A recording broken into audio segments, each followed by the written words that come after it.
Alright guys, gals, and non-binaries, here we go. Back to the Matrix, where it all started.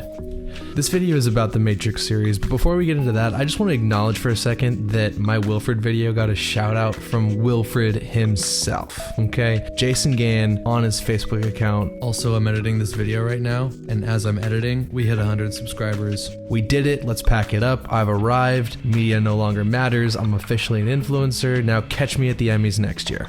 But no, for real, that actually happened, and I've never been more stoked. Now let's see if we can't get Carrie-Anne Moss to do the same thing with this video, because that would be legendary. Alright, now back to the simulation. So this video is going to be about the Matrix series, and one thing I want you guys to know about my videos is this is not a deep dive channel, right? There is so much to talk about when it comes to the Matrix. There's so many layers, so many interpretations, and I don't want to go into all of it. And with all my videos, I try to steer clear of that. I try to keep it focused on one central idea or one central point that I'm trying to make. And that means that if you want a deep, in-depth analysis around the symbolism of everything, you're gonna have to look elsewhere. And a video on the Matrix is something that I've sort of been putting off because it's so hard to find one thing that defines it. It's so hard to go in depth. But I think I've gotten someplace that I like and that I'm satisfied with, and that's what we're going to talk about today. The topic of this video is going to be a little bit of a retrospective on the trilogy, the people behind it, and where I think this next movie is going to go, and why I think it's going to matter. The Matrix trilogy completely changed my worldview when I was far too young to watch those movies. I was about 9 years old and I was staying at a hotel in Garmisch, Germany with family members. And they had this place in the lobby where you could go rent or check out movies for free. And one of the movies that caught my interest was The Matrix. So my parents were like, yeah kid, just pick whatever movie you want. We're gonna go to the bar and get sauced, stay in the room, stay occupied, watch some TV. And it's a rated R movie, but I guess the people at the front desk didn't even bother to card my ass. They were just like, yeah, you look old enough, here you go. Or maybe it was a cultural difference, I don't know, maybe because it was like Germany and they were like, yeah, whatever. R movies, X movies, G movies, they're all the same. Kids are kids, give them alcohol, let them go. So that night, me and my little brother ended up taking the red pill and we watched The Matrix. And we kept rewinding that movie over and over. We were jumping off the bed, we were pretending to dodge bullets, we were running on walls. I didn't fully understand it like I do now 20 years later. Even still, I'm learning new things from this franchise. And today, I'm here to answer the question, does The Matrix matter and will resurrections matter? Yes, it's going to. Thank you for coming to my TED Talk. There's a lot of layers to these movies. They're derivative of Plato's Allegory of the Cave, which has meaning in a lot of aspects in life and society and can be interpreted a lot of different ways. It can come to life in a lot of different formats. And the trans allegory is not only apparent, but literally confirmed as part of the author's intent from Lily Wachowski herself. But I'm not going to go there, not because it's unimportant, but because that's not my lived experience. And because Curio did a wonderful video on that topic already, along with a lot of other analyses, and they did a better job than I could ever do or would ever do with it. So if you need a definitive what does the Matrix mean, check out their video. That one's awesome. There's been some legitimate concerns over Warner Brothers' unsolicited sequel strategies, and fans are rightfully concerned that this movie might not live up to the hype or the expectations of the original trilogies. And I mean, shit, there's still fans who don't like Reloaded and who don't like Revolutions. In fact, there's people who don't even acknowledge them as canon. So for the remainder of this video, let's all explore this thread together, maybe learn a little bit about friendship, about indoor sunglasses, and the anarcho-capitalist patriarchy together. The central takeaway of The Matrix has pretty much been, we don't have to play by your rules anymore, society. There's these interesting series of studies done on the OpenAI platform that you can find on YouTube. There's been a few scenarios programmed into the simulation of AI done with the express purpose of examining emergent behavior that occurs when AI is programmed to do certain tasks in an environment where rules and laws are defined. The intent of the study is basically to understand if you give AI a limited set of rules, how far will they bend them? The rules of the simulation are pretty simple actually. They have to play a game of hide and seek. Some agents are programmed to hide, while others are programmed to seek. Each AI is given a singular purpose, the ability to move objects, to see objects, and to sense spatial distance.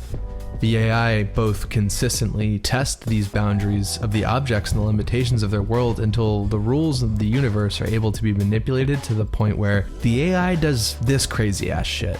Instead of exerting force on their limited world, they exert force on themselves to subvert the laws of their environment because the laws of their environment stop them from achieving their tasks. What we learn from this program is that when the game is rigged and the world cannot change, you have the ability to enact change upon yourself. Things that shouldn't happen can and do happen because our limitations are placed on us by our environment, but the power to overcome those limitations is within ourselves, if only we are able to look inward. Everything in their environment is designed to function a certain way, but these objects can have different functions if we choose to look past the facade of what they appear to be and instead explore the potential of what they could be and find new ways to exploit the rules and the functions of the system that we live in. In other words, it's intrinsic motivation that is the most stunning and powerful force in any environment. It's an anomaly that no AI engineer could have thought would develop within the laws that govern the system of OpenAI. The Matrix trilogy gets treated oftentimes like 3 separate movies, but they're really one story, and the ending of one movie directly sets up the conflict of the next. The first one establishes the rules of the simulation, but after making the choice to swallow the hard truth instead of accepting the beautiful facade, Neo is able to intrinsically shape the world that is bound by rules and frameworks. In the next film, we're confronted with a theme of choice. Once Neo has the power to exploit the rules of his simulation, as he learned in the first Matrix movie, he becomes Superman inside the Matrix. But with all that power, he is faced with more complex moral choices. More so than deciding to reject convention, his duty is not only to wield the power to fight the system, but also support and lead the people on a spiritual level. He has to set an example for what humanity itself can accomplish once freed from the machines that control us. The Oracle tells him that he will have to make a choice whether to save Zion or Trinity. But more importantly and more overlooked in this scene isn't what she says, it's what she gives Neo.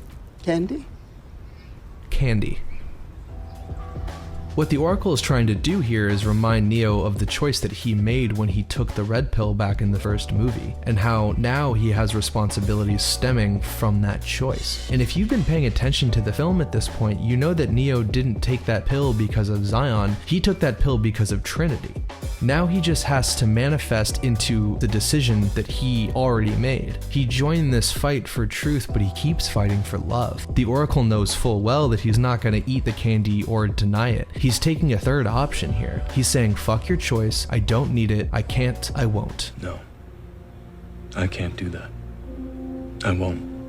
And this sets up the decision that he's ultimately going to make at the climax of this film. The choice between love and duty is on display for Neo over and over and over again, and without fail he consistently chooses duty until he doesn't. At the end of this movie, he faces the architect who tells him words. Some of my answers you will understand, and some of them you will not.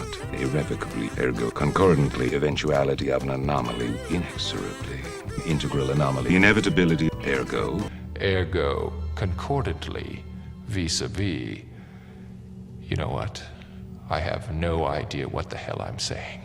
And among all those words, the most important thing that he tells Neo is that given the rules and the programming of the simulation and the pattern of Neo's behavior, it's a mathematical certainty that he's going to make the singular choice to save Zion. Duty over love, once again. But Neo is an agent of free will. He's the unpredictable anomaly. He's chaos. These rules do not apply because he will find new ways to exploit his environment as the one. So when a new limitation is placed upon him, he says, fuck your rules. And he breaks the simulation once again.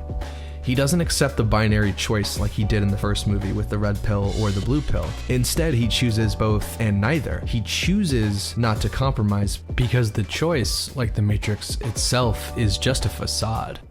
Choice is an illusion created between those with power and those without.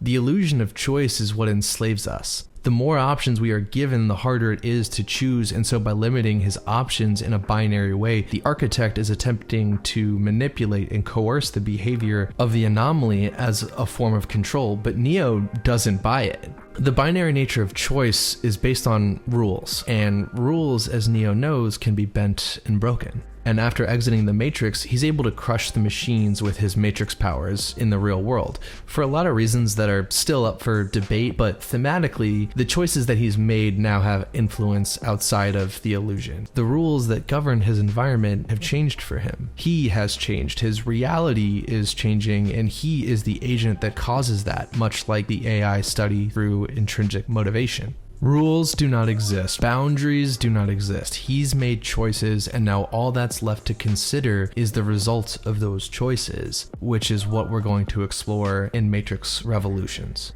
Cause and effect. By now he's broken the simulation, but challenging the status quo and prompting systemic change comes at a cost. If the Matrix is about being disillusioned with the idea that you're being handed lemons and trying to turn them into lemonade, and Reloaded is about making the choice to say fuck your lemons, then Revolutions is about mixing lemonade with iced tea and making Arnold Palmers. Arnold Palmer alert! Who wants some Arnie Palmies?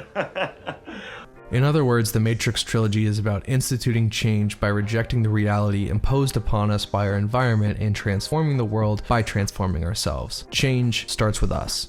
And let's talk about the role of Smith for a second. Throughout Matrix Reloaded and Revolutions, Smith has kind of been telling Neo, I am inevitable. What he's saying is that it's inevitable that you will eventually assimilate into what is the Smith Matrix. And Neo says to him at the end of Revolutions, he says, you're right, it was always inevitable. But a lot of people take that to mean Smith was right all along, right? That it was inevitable that Neo would assimilate into what Smith defines as the new Matrix. But that's just the literal interpretation of the ending. Thematically, what he's saying is that change is inevitable. Because Neo went into that fight knowing full well what was going to happen at the end. He's already made the choice to institute change, and now he's come to confront Agent Smith to manifest that choice. This is a personal movie trilogy for Lana and Lily Wachowski. It put them on the map, and it was also a franchise that helped them navigate a lot of personal things, including their gender transition. They became such important directors that they were brought in to work back to back for years on different films and TV series like Speed Racer, Cloud Atlas, and Sense8. It was this exhaustion and burnout compounded with the death of their parents that led Lily to leaving the film industry altogether and Lana looking for a coping mechanism. The characters of Trinity and Neo were the two most important characters in Lana's fictional world, and while she couldn't resurrect the two most important people in her real world, she did have the ability to do that with her fictional one. The trailers are cryptic, offering glimmers of the story that we can expect to see from the next installment of the Matrix series. But between the lines of that cryptic cipher of coded messages, and with the context of why Lana is returning to the story in the first place, it's clear that we're being given a very personal story yet again. She's feeling lost in her reality. She's a different person both in her mind and physically in the mirror. She's revisiting and resurrecting the most important people in the world that she helped craft and a film industry that she helped change. It's clear how important it is for her to redefine her reality once again by returning to where it all started. Going back to where it all started. Back to the Matrix. What we're about to see here in December is steeped in mystery, but if I've learned anything from the Matrix, the open AI simulations, and the brave stories of Lily and Lana Wachowski, it's that we have the ability to say fuck the world, fuck the rules, fuck the status quo. We do not have to accept the limitations of our circumstances, and that gets me excited. I don't know what this movie is going to be, but I know it's going to matter because Lana will do what she and Lily have done in the past with all of these movies. She's not just going to simply bend the rules, she's going to completely shatter them, then stain the pieces and build a mosaic. And if you have any concerns or doubts about the movie and the woman behind it, then you haven't been watching the same Matrix trilogy that I have.